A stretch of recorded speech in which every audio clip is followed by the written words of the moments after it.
Recently, we tested the Hyundai Ioniq 5 Max and we said that's the best EV you can get in Malaysia for less than 300,000 ringgit.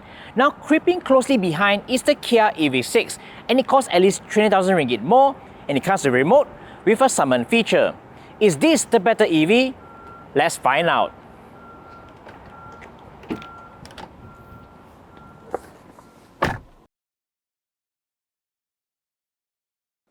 Wait, before we continue with the video, I have an important announcement to make.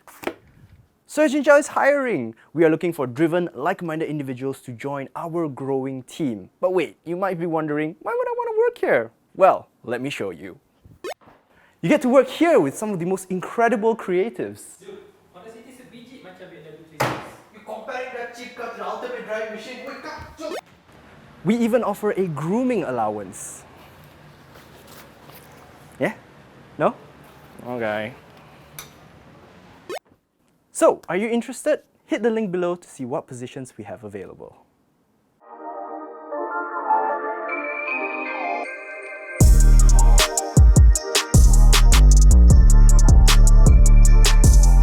The relationship between Kia and Hyundai is somewhat similar to OnePlus and Oppo. Both brands are from the same group and they share a lot of similar hardware and software. However, they have their own distinctive design and styling to cater to different audiences. The Kia EV6 shares the same E-GMP platform as the Hyundai Ioniq 5. However, the wheelbase is slightly shorter at 2,900mm and this car overall is slightly shorter. However, it shares the same width, but this car is slightly longer at 60mm. Instead of the boxy design of the Ioniq 5, the EV6 looks more sporty with beautiful curves. There's no SUV-style plastic cladding and it features thick wheel arches, which shows that this car means business. This color right here is called Runaway Red, and I think this is the best option if you're looking for that sporty look. It just looks gorgeous under direct sunlight. The front looks more like a modernized Kia Stinger with slimmer headlights.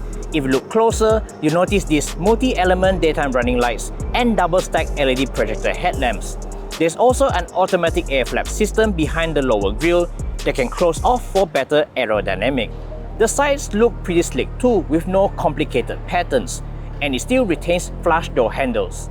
You also get 20-inch wheels wrapped with Continental Premium Contact 6 tires. While the Ioniq 5 side profile looks like a scale-up hatchback, this EV6 has a shooting brake-like design. It even comes with an extra third-quarter glass panel, and this darker tint gives it an illusion of a floating roof. If you look at the angle of this rear glass, it looks more coupe than a typical SUV. Unfortunately, like the Ioniq 5, Kia didn't include a rear wiper for this rear glass. But looking at this angle, I think this probably do a better job in repelling dirt and water compared to the Ioniq 5. The rear of the EV6 is the best view yet. You get these thick wheel arches at the sides, which kind of reminds me of the TVR Sagaris. And if you look at the side mirrors, you're definitely going to see these beautiful hips. I like how it has this long array of red lights that stretches the entire width. And if you look at this diamond cut pattern over here, these are actually hidden signal lines. Pretty cool, eh? If you're wondering where's the reverse lights, it's down here in an interesting stacked dash pattern. With this ducktail design, the rear of the EV6 does look like the Aston Martin's SUV, the DBX. Under the hood, the EV6 produces slightly more power than the Ioniq 5. The twin motors powering all wheels, they produce a combined output of 320 horsepower and 605 Nm of torque. That's about 20 horsepower more than the Hyundai. But the biggest upgrade is the battery, as the EV6 gets a 77.4 kWh capacity battery. While 5 kWh extra capacity doesn't sound much, the EV6 has a WLTP rated range of 506 km versus just 430 on the Ioniq 5 Max. That's almost 80 km more driving range on a single charge. Similar to the Ioniq 5, the EV6 can do from 0 to 100 km per hour in just 5.2 seconds, and it shares the same top speed of 185 km per hour. Another major highlight is that the EV6 also has a 800-volt electrical architecture, and this means it is future-proof to support newer DC fast chargers. When it is plugged into a 350 kW DC fast charger like the ones recently introduced by Gentari, you can get from 10 to 80% charge in just 18 minutes.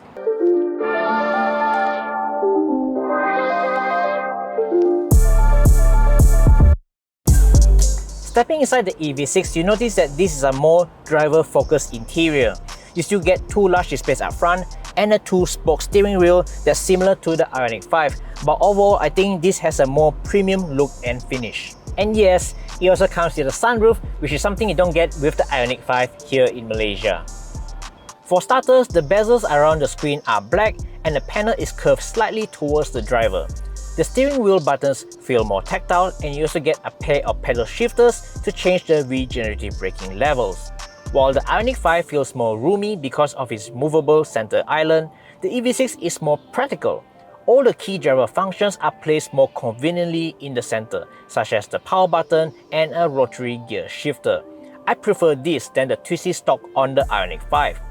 You do get two cup holders and also a wireless charger that's more accessible.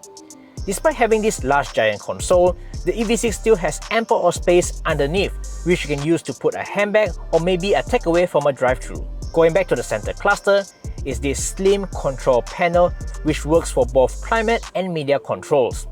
At first glance, this looks pretty cool, as the center bit over here is a screen that can change the buttons depending on which mode you're in. For this aspect, I would prefer Hyundai's execution of having separate stack controls for climate control and media. With this approach, you have to look down and to see which mode you're in, because if you start touching the buttons or turning the dials, you might be changing the wrong settings. Like the Ioniq 5, it also gets ventilated and heated seats for the front, but the EV6 is much more easier to use because it has dedicated buttons on the center console, so you don't have to dig through the touch settings menu to turn it on. Plus, it even comes with a heated steering wheel function as well. The EV6 supports Android Auto and Apple CarPlay, but it's only wired, not wireless. If you want wireless, there are adapters out there that can make it possible. Do let me know in the comment section if you want me to talk more about this in a separate video. Besides the connectivity port, the EV6 has 4 more ports that are using USB Type-C. That's a lot better than the Ioniq 5, which uses the old-fashioned full-size USB-A. Come on, it's 2022. The seats are comfortable and supportive, and it uses a mixture of leatherette and some suede-feeling material. The things this car lacks compared to the Ioniq 5 Max is the extra lower leg support and the extra Bose switches to adjust the passenger side power seat. Another thing worth pointing out is the ambient lighting, which the EV6 does a lot better than the Ioniq 5. Besides the storage bins on the doors, there are also multiple color lighting on the dash near the gear selector and also at the base of the center console. And of course, there's also the glove box. It doesn't slide out like a drawer, but it's big enough to fit a 14-inch laptop. Overall, the EV6 has a better built cabin, and I do like the diagonal patterns on the dashboard as well as on the armrest. And even the internal door trims has this plush leather-like finish, which is better than the scratchy plastics you get on the Ioniq 5 Max. Since it's a shorter car, the seats are actually positioned much lower, but if you want that high riding feel, you can always pull up the seats for that SUV kind of feeling, just like that. Over at the back, you still get loads of legroom, and it has a completely flat floor so the middle person can still get some space for their feet. This is a benefit of a dedicated EV platform, as the car doesn't need to accommodate for a transmission tunnel or exhaust pipe. The seats can recline, but it doesn't slide. Also missing are the built-in retractable shades, but you still get rear aircon vents on the B pillar. Since the seats up front are much lower, it's a little bit tight to squeeze your feet underneath the seat in front of you. Overall, the rear is a pleasant place to be in. The boot is huge with over 500 liters of space, and if you fold the seats down, you can get nearly 1,300 liters of cargo. The opening isn't as wide as the Ioniq 5 because of these massive hips at the sides, but you do get a usable underfloor storage, which you can hide the tonneau cover. On the Ioniq 5 Max, the underfloor storage is compromised because you have a massive hump in the middle to house the subwoofer. Another plus point for the EV6 is that you can fold the rear seats down from this lever at the back, so you don't need to go over to each side to fold the seats down. There's also a boot under the bonnet, but it is too small and the odd shape makes it rather impractical. The Kia EV6 has a vehicle to load feature which allows you to power your home appliances or charge another EV. You have one socket under the rear seat and an adapter for the charging port with a maximum output of 3.6 kilowatts. This can be useful during camping trips and during blackouts. Okay, enough talking. Let's see how it's like to drive.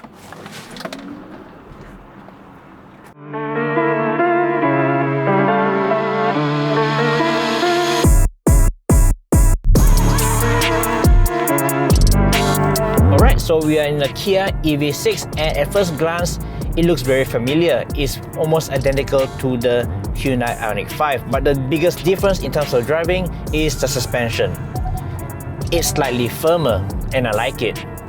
And I think that Kia has made the right balance between comfort and stiffness, so you have enough stiffness to get the right amount of feel, especially when driving around corners. But yet, it's still comfortable for you to carry passengers. Overall, if you want a car that's more set up for comfort, the Hyundai Ioniq 5 might be your cup of tea. But if you want a car that you want to enjoy driving day to day, this is the car to get. In terms of safety features, it's similar to what you get on the Hyundai Ioniq 5. You got autonomous emergency braking, adaptive cruise control, and also the blind spot detection, which also comes with a video feed that appears on the instrument cluster. Similar to the Ioniq 5, the blind spot monitoring is a bit too sensitive. Like for example, you want to make a turn to the right after putting on the signal lights. Even if you have like 2 or 3 cars of gap, it still beeps at you. It's quite annoying. Even if you come to a traffic light and just want to indicate to the right, it also beeps as well. So it's so annoying to the point that I just turn it off and I just rely with my own eyes to see if the roads are clear. And you should actually, because regardless of all the safety features, you should always make sure that the lane is clear. Look, you use your mirror and indicate and then move when everything is clear. Call me old school, but I always like to look on my right to make sure there's absolutely no cars on the sides before I change lanes, and you should do that as well. As a driver, you appreciate all the convenient designs that Kia has put into this car. For instance, you don't have that silly gear selector stalk on the sides, so everything's conveniently placed in the center console right here. You have the rotary dial to change between parking, reverse, neutral and drive. You also have the right placements for the wireless charger. It's just located right here, so easy to reach. And also you have additional space over here to put your your usual stuff like your Touch and Go card, smart tag, or even your parking ticket. You don't get that in the Hyundai Ioniq 5. Yes, you get a huge deep compartment in the center island, but it's not as organized as this car. Another advantage this car has is dedicated buttons for the ventilated and heated seats, and you also got one button for the heated steering wheel. This is something you don't get on the Ioniq 5. If you want to on the ventilated seats, you need to go through the menu, which is not very safe, especially when you're driving. What's not so good in this car is the combination of the climate control and the media controls. It's all shared in a single panel, so you need to switch between climate control and media controls. But it's not a big deal. After driving this car a lot, I tend to just leave the aircon controls on by default, as I usually control the media using the steering wheel buttons. Not a big issue. One thing that's not so good over here in the center console is that whenever I want to change the aircon controls, I tend to rest my palms on the center console up here, and I might accidentally turn on the heated seats for the passenger or turn on the heated steering wheel, because all these buttons for these controls are touch operated. I wish Kia has used physical buttons where you need to push to turn on and off, but you get touch buttons. So that's something you need to take note of. Since this is an EV, you don't get the normal engine roar when you put your foot down on the pedal. But Kia has included some interesting gimmicks where you can have some special digital sound effects that's piped in through the speakers. And the feature is called Active Sound Design, and you can toggle it from the settings. The first sound is stylish,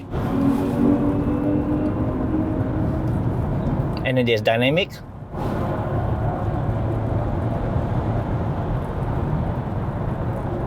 sounds like you're riding on a spaceship, and cyber.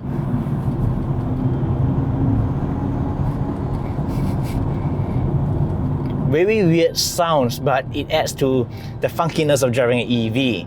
Let me know if you like to turn this on or off, but personally, I just turn it off. I just want to enjoy the silence of driving an EV. Similar to the Ioniq 5, you can adjust the regenerative braking using the pedal shifters up here.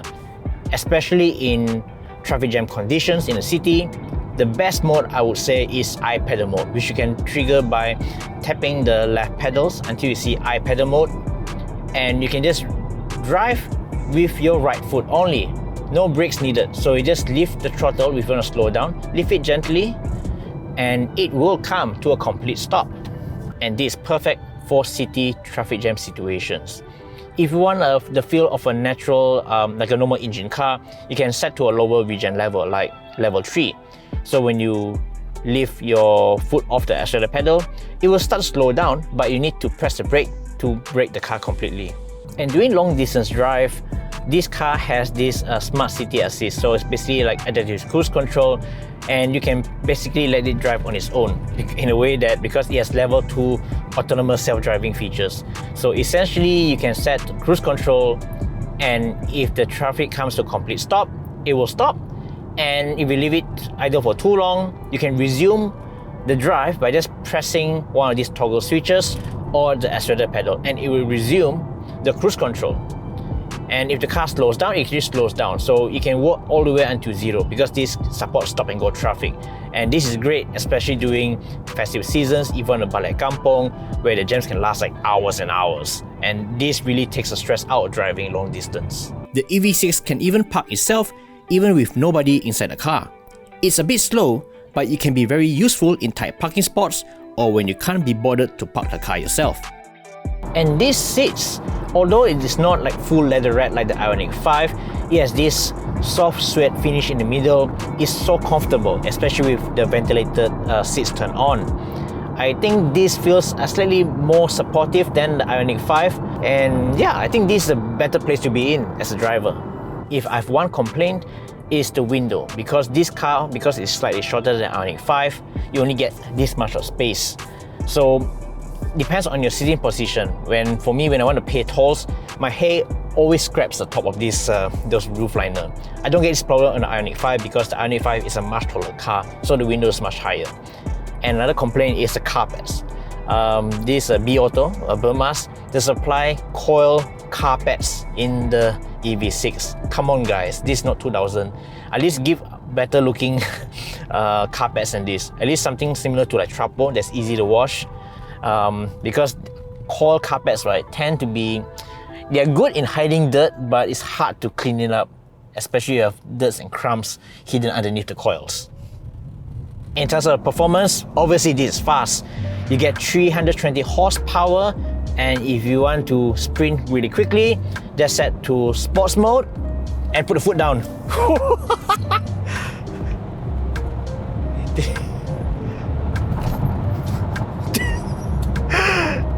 That's insane.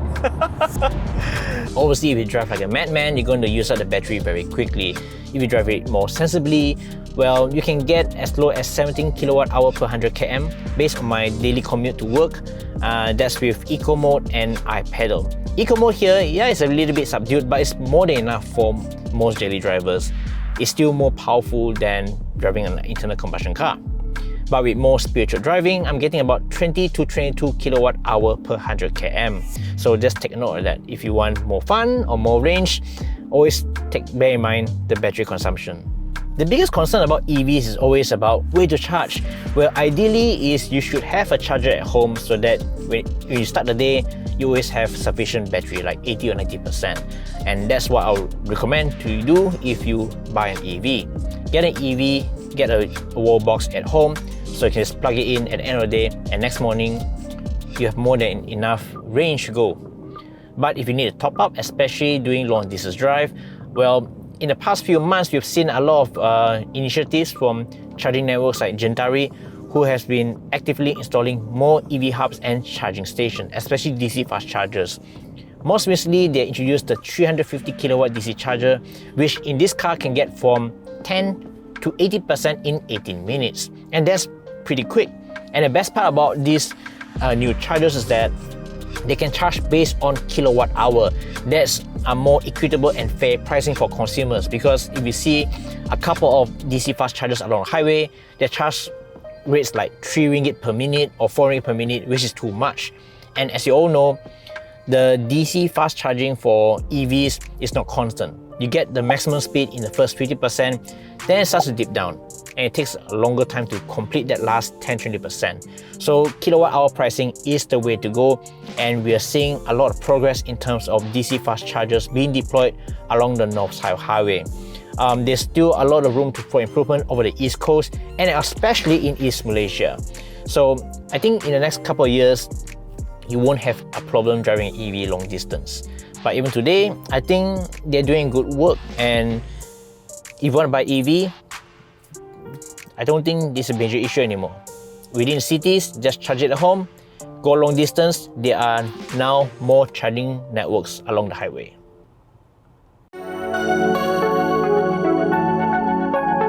If you've seen the SoyaCincau stickers at the back, you probably have guessed that this belongs to a certain someone in SoyaCincau. And you're right, this car actually belongs to Amin Ashari. So let's meet the owner. Amin.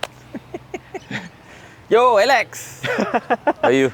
Not bad, not bad. So, first of all, why the EV6 and why in this specific color? Okay, to be honest, my first choice was the Ioniq 5.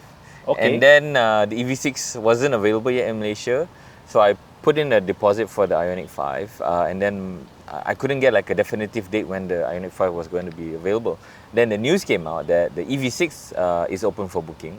And then I just find a Kia dealership and say, hey, you know, it so happens I had a friend who works in a dealership and say, okay, why don't you, I'm gonna just put in money, whichever one I get first, I'll get first. Okay. So just so happens I got the EV6, and to be honest, I think everything happens for a reason. I'm so happy that I got this rather than the Ioniq 5. What's the advantage of EV6 over the Ioniq 5? Why do you think this is a better choice over then? Okay, so when I first sat inside the Ioniq 5, I was comparing it with the XC40. The dealerships were just next to each other, so I jumped out of the XC40, went onto the Ioniq 5, and I was blown away because the interior was like super comfortable. It's super big. It's like a lounge. Yep. And I'm like, wow, this is a really cool concept. To be honest, I booked this sight unseen. I haven't seen the car. I haven't sat inside it. I didn't try anything. I just said, I just need an EV car. Just put the money down. Yeah, Okay, I need one really quickly. Get me one really quickly. So I didn't know what to expect with this one. But I've driven this for like 3,000 kilometers now, and I'm so glad I got this. The interior is more, I guess, I wouldn't say sporty, but I like that it's more driver focused. I can put more things. There's more places for me to put things in. Yep. The driving dynamics of this one is better. It has more power, obviously. I don't know, I just like this more. In the interior especially is nicer because in the Ioniq I think the interior is light coloured. Yep. You can get black as well. Yeah. Yeah, but with me having like 4 kids, I didn't like coloured interior. Not a good thing to have lah. As we discussed earlier, right? I kind of like the Ioniq 5 design because it looks futuristic. It's like a concept car. They just run off to the road, right? It's like a car you take out from a game Yes. and then just put it in the real world. Yeah. And it turns a lot of heads. Yeah, correct. Yeah. Because I've been driving this car around for quite a number of times, right? I think the Ioniq 5 still turns more heads than the EV6. Because the EV6, it looks great. It looks sporty. I'm not denying that this is a sexy design. And also, I find that if you tell people that this is an ICE car, people will believe it. But the Ioniq 5 just screams that this is a new EV in town. Yeah. Another thing about Ioniq 5 is obviously it's more spacious. One thing is because of the color options. Because you get the lighter color, it feels bigger, and also Dimensionally is bigger too. dimensionally, the wheelbase is longer, 3 meters. This is slightly shorter, but this car overall is much longer. I think longer by 60 centimeters. And this car has a slightly lower height, so it gives it that more sporty stance. Because of the sloping roof. Yeah, correct. Yeah. And I do agree with you that this is more driver focused because on the Ioniq 5, yes, you get loads of space. You have loads of space, and you like that. You know, you have that movable center island. Yeah. But it's just space, but it's lacking practicality. Like for example, if you want to put your touch and go car Smart Tech, right? There's no practical place to put it. You can put it in the center island, but it's pretty deep. It's not very practical. And I like how this car has all the driver focus features closer to you. Like for example, the gear shift, gear selector, which is a rotary dial in the center console, and you have the wireless charging pad that's located right next to you, not deep down in the center island. And of course, this car has USB-C ports, which I've complained a number of times on the Ioniq 5. Like, why can't you use USB-C ports? So that's a good thing. Yeah. The EV6 also has like a huge space underneath the center console. Yeah, and correct. and it's still practical, so not really an issue. The other thing is maybe some people would say, oh, in the Ioniq 5 you can scoot from one end to another end. In this car you can't because of the center console. You can't slide it out, but I don't miss it. So the only thing I miss is the drawer. So the Ioniq 5 has this like really cool dashboard glove box, right? It's like a drawer. And it's super huge. This one has a more conventional glove box. You just open it out like like a normal car. But you don't lack space here because I managed to fit a 14-inch Asus ZenBook laptop inside the glove box. So it's still plenty of space in this car as well. Yeah, I'm just surprised that, you know, when you talk to people, right? Oh, Hyundai and Kia, same company, one company, right? And they're using the same platform, the E-GMP platform, with the same technology and stuff like that. So a lot of people will assume that, hey, it's the same car, just different looks. No, it feels to me like two completely different cars. I'm glad I got this one. So the Ioniq 5, the top spec max variant, costs 280,000 ringgit with the 5-year extended warranty option. And this car costs slightly more than 300,000 ringgit. I think 302,000 ringgit. So the question is this worth 20,000 ringgit more than the Ioniq 5? Okay, again, to be honest, 300k for a car is too much for me lah. I mean, I wouldn't spend that much money, but I wanted an EV, and this is the only one that I could get that I think is value for money. There are available stocks, like I think the iX4, if I'm not mistaken, but I think you're paying too much and getting a lot less. Comparing the Ioniq 5 and the EV6, I think this is worth the money because it has so much more. It has bigger battery, more performance, and it has the parking assist, which is really good. Albeit it's a bit slow, but you know, all these functions are I think practical and useful. And that alone is 20k more. I mean, if you were to put it in Ioniq 5, it would probably cost the same. And not forgetting that this car also comes with a sunroof, which you don't get on the Ioniq 5 Max. In fact, they even come with a solar sunroof, which supposedly give you wider range. But looking at the battery capacity, right, this can go up to like 500 over kilometers on a single charge, whereas the Ioniq 5 Max can only go like 430. So you get a lot more range from this car because of the slightly bigger battery as well. Yep. And in terms of availability, I think you still can get some stocks right now. If you're not particular with the color, some dealerships might have some stock. But for the Ioniq 5 Max, I was told that the waiting list right now is 18 months, 1.5 years from now. Which is pointless. I wouldn't wait a year and a half for a car because anything can change from now until then. Like in just the span of 3 to 4 months now, right? You see, previously there was like no choice in terms of electric cars. A lot of the range came from Hyundai with the Kona EV and the Ioniq 5, and then you had a few options from I think BMW and Mercedes. Now we have GWM, BYD. There's just Volvo as well. So many options to choose from. And I know Ioniq 5 is one of the best EVs out there, but you know, if you know, from like only less than 5 options, you now have more than 10 in less than 6 months. In 18 months, you're gonna see a lot more electric cars coming in. I forgot to mention, the EV6 has a much better sound system compared to the Ioniq 5. So the Ioniq 5 uses I think Bose. a 13 speaker, 14 speaker Bose system. This one uses a 14 speaker Meridian sound system, which to me, to my ears, sound much better. The quality is richer. Maybe the bass is not as good as the Bose. If you like really thumpy, a really thumpy sound profile, Bose is good, but this is much richer in terms of the sound that you get. Yeah, I agree with you because despite that Bose name, right, when I tried the Ioniq 5, it sounds quite meh. Like it doesn't really live up to the Bose name, you know? So incidentally, you're talking about dealerships and stocks, right? I've been told that Malaysia gets the most allocation for EV6 in the region. So I think we got more EV6s than Singapore, than Hong Kong, than even Australia.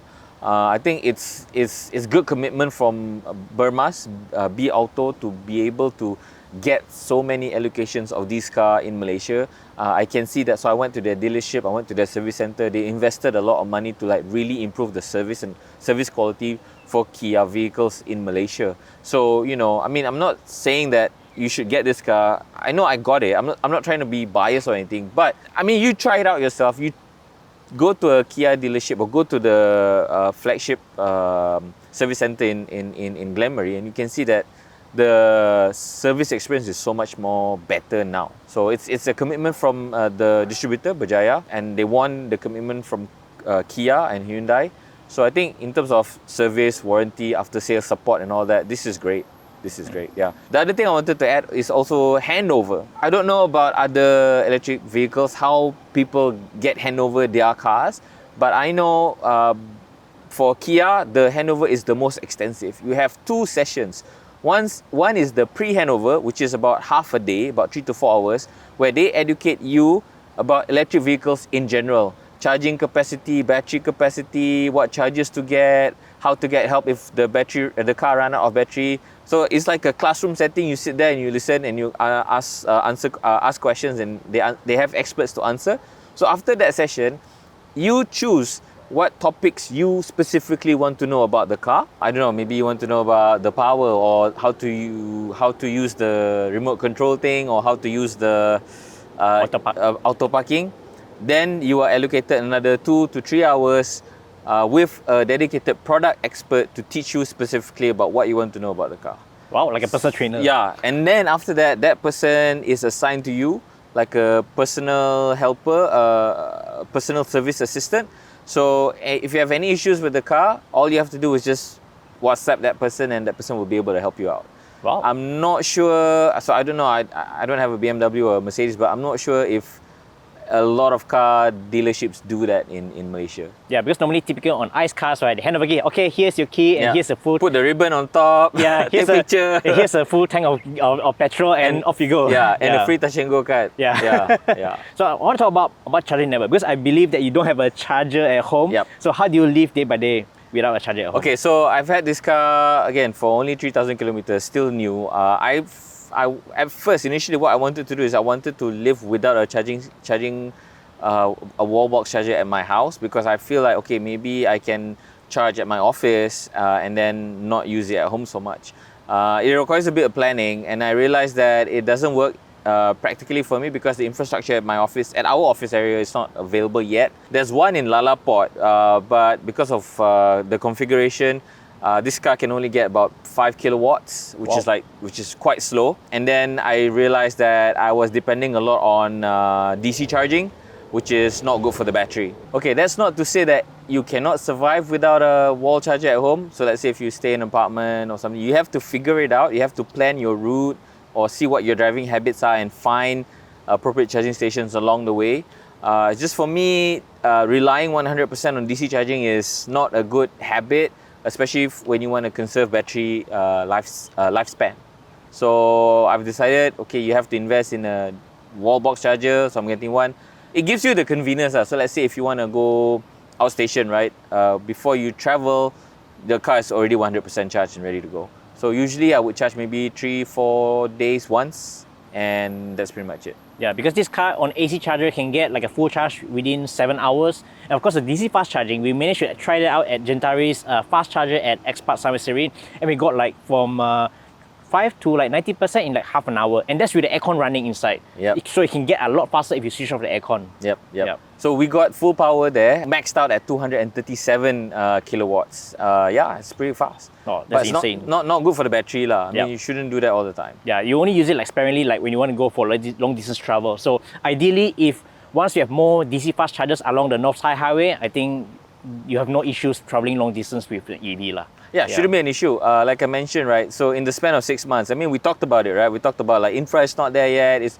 I said that it's going to take probably a year, but you know, Gentari came into the scene, and they're just like dropping charges everywhere, and they're dropping quality charges and giving quality service. So I foresee adoption ramping up like exponentially once the infra comes in, and once more affordable cars are coming into Malaysia. So we see like Aura Good Cat, you can get it for less than 150k.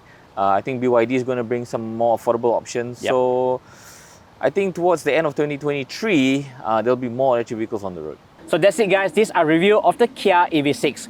For slightly more than 300,000 ringgit, this car has more power, more range, more tech, and a more driver-focused interior. This is me, Alex. This is me, Amin. See you next one. Bye.